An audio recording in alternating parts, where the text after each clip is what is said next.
Well, hi, this is Ed Baig with USA Today and Talking Tech.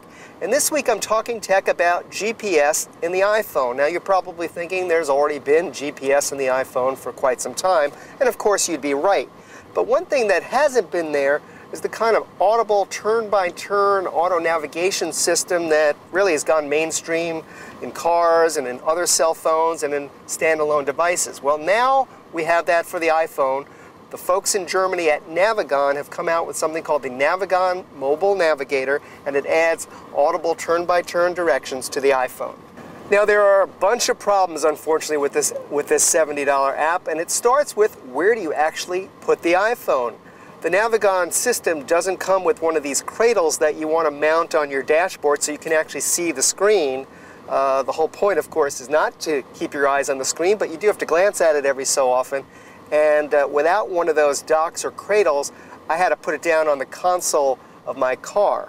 So that's problem number one. Problem number two, and this is a biggie, I had a bunch of problems with sound.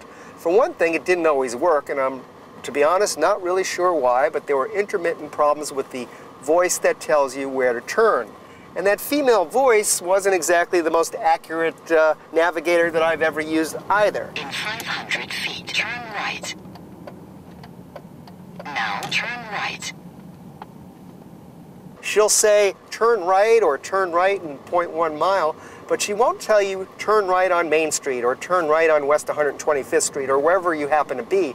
And that lack of text-to-speech is a big issue, especially if you're driving somewhere like I'm driving now in New York City where there are a bunch of blocks. If she says turn right, you're not sure if she means this street or the one right after it. Now the folks at Navigon say that you actually may get better results because, again, it all comes down to precision. If you take the case off the iPhone, if you actually have one, and a lot of us do have cases on the device to protect it.